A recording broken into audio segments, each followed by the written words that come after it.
कक्षा 11 में 12वीं इकाई, इसमें कार्बनिक यौगिकों का वर्गीकरण और नामकरण है। थोड़ा सा इसका आइडिया देखें। कार्बनिक यौगिक दो प्रकार के हैं। पहले हैं खुली श्रृंखला वाले या एलिफेटिक, दूसरे हैं बंद श्रृंखला वाले या इनको चक्रीय यौगिक भी कहते हैं। ये चक्रीय यौगिक दो प्रकार के हैं। पहला है समचक्रीय, मीन्स चक्र के अंदर समान परमाणु हैं, एक से ही परमाणु हैं। चूँकि कार्बनिक यौगिक हैं तो सारे ही परमाणु होंगे तो एक कार्बन ही होंगे, तो इसलिए इनको कार्बन चक्रीय भी कहते हैं। दूसरा है विषम चक्रीय, तो इसमें चक्र के अंदर कार्बन के अलावा अन्य परमाणु ऑक्सीजन, नाइट्रोजन वगैरह आ जाते हैं। समचक्रीय दो प्रकार के हैं, एलिसाइक्लिक और एरोमेटिक। एलिसाइक्लिक, इनके गुण इनसे एलिफेटिक से मिलते हैं। दूसरे एरोमेटिक, इसमें बेंजीन और उसके व्युत्पन्न हैं। इनमें यौगिकों की विशेष गंध एरोमा के कारण इनको एरोमेटिक नाम दिया गया। कार्बन परमाणुओं के प्रकार। इस कार्बन के ढांचे को देखें जिसमें हमने केवल कार्बन दिखाए हैं। 5 कार्बन सीधे सीधे, एक कार्बन यहाँ नीचे जुड़ा है, एक यहाँ नीचे, एक ऊपर जुड़ा है। तो यहाँ देखें इस पहले वाले कार्बन को, वह कार्बन जो एक कार्बन से जुड़ा हो, ये केवल इसी से जुड़ा है, तो इस तरह के कार्बन कहलाते हैं प्राथमिक कार्बन। प्राइमरी पीछे इनको दिखा रहे हैं। दूसरे देखें, ये वाला कार्बन है तीसरे वाला, ये इससे जुड़ा है और इससे जुड़ा है, तो इस तरह के कार्बन कहलाते हैं द्वितीयक कार्बन। ऐसे ही यहाँ ये वाला दूसरा देखें, वह कार्बन जो 3 कार्बन से जुड़ा होता है उसको हम कहते हैं तृतीयक या टर्सरी कार्बन। और ये वाला चतुर्थक कार्बन, वह कार्बन जो 4 कार्बन से जुड़ा हो उसको क्वाटरनरी या चतुर्थक कार्बन कहते हैं। इनको हम प्राथमिक, द्वितीयक, इनको 1 डिग्री, 2 डिग्री, 3 डिग्री, 4 डिग्री इससे भी डिनोट करते हैं। कार्बन परमाणु, इनके बीच में अगर सभी सिंगल बॉन्ड हैं, कार्बन की जो 4 संयोजकता होती है उसको हम अपनी ओर से हाइड्रोजन जोड़ करके पूरी कर देते हैं। इस तरह के यौगिक जिनमें केवल कार्बन और हाइड्रोजन होते हैं उनको हम कहते हैं हाइड्रोकार्बन।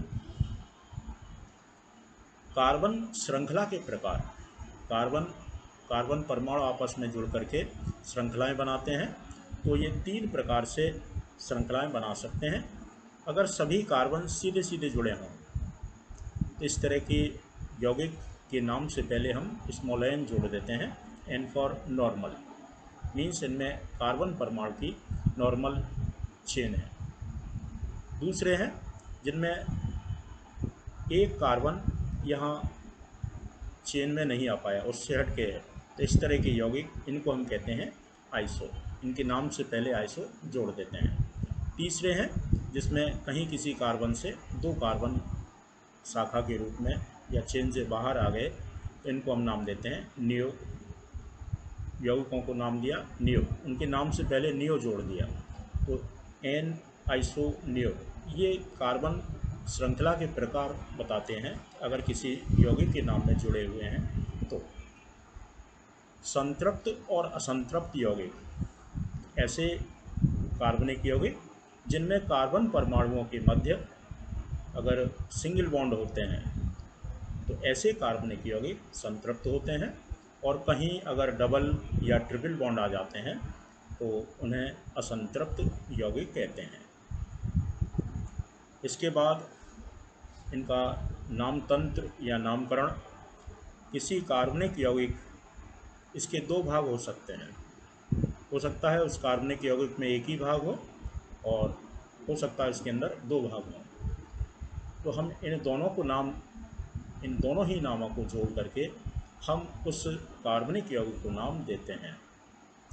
पहला जो भाग है इसको नाम देते हैं हाइड्रोकार्बन समूह। इसमें कार्बन है और उनसे जुड़े हुए हाइड्रोजन है। केवल कार्बन जो परमाणु हैं, उन कार्बन परमाणु की संख्या जो है उसको हम नाम देते हैं। तो ये हमने नीचे लिख दिया है। 1 से लेके 10 तक के जो कार्बन हैं उनके लिए मैथ है, प्रोप, ब्यूट, इनको आप उंगलियों पे ध्यान रखें नाम देने के लिए। एक तो ये हमें ध्यान रखना है, और दूसरा अगर किसी में क्रियात्मक समूह नहीं है तो उस यौगिक को हम हाइड्रोकार्बन बोलते हैं। अगर किसी कार्बनिक यौगिक में क्रियात्मक समूह उपस्थित है, ये क्रियात्मक समूह किसी यौगिक के रासायनिक गुणों को बताता है। यहाँ हमने कुछ क्रियात्मक समूह लिखे हैं जिनके यौगिक आपके यहाँ कोर्स में हैं। तो एक तो इनके जो सूत्र हैं इनको पहचानें, ध्यान में रखें। इनके सामान्य बोलचाल वाले जो नाम हैं उनको ध्यान रखें। इसके अलावा IUPAC में इनको जो नाम दिए गए हैं वो भी हमें देखने होंगे। पहला है कार्बोक्सिलिक अम्ल और आगे 3 इसके व्युत्पन्न हैं, इसी से बने हैं। कार्बोक्सिलिक अम्ल COOH, ये इसका सामान्य नाम हो गया। कार्बोक्सिलिक अम्ल समूह है ये COOH। और इसका जो नाम आता है ओइक एसिड। अनुलग्न वाले नाम ही ज़्यादातर आते हैं अगर किसी यौगिक में एक क्रियात्मक समूह है तो। अगर एक से ज़्यादा है तो जो वरीयता क्रम में ऊपर होगा वो उसका अनुलग्न वाला नाम आएगा, और शेष जो क्रियात्मक समूह होंगे उनके पूर्व लग्न वाले नाम आएंगे। अनुलग्न नाम का मतलब है कि कार्बन की संख्या के बाद में इनका नाम लिखा जाएगा। पूर्व लग्न का मतलब है कार्बन की संख्या से पहले नाम लिखा जाएगा। आगे और भी नियम देखेंगे तो वहाँ इन चीज़ों को क्लियर करेंगे। अभी आप इनको याद करें या थोड़ा इन पर गौर करें। कार्बोक्सिलिक अम्ल में से यहाँ से हमने OH हटा के Cl जोड़ दिया तो इसी अम्ल का क्लोराइड बन गया, तो इसको नाम देते हैं अम्ल क्लोराइड।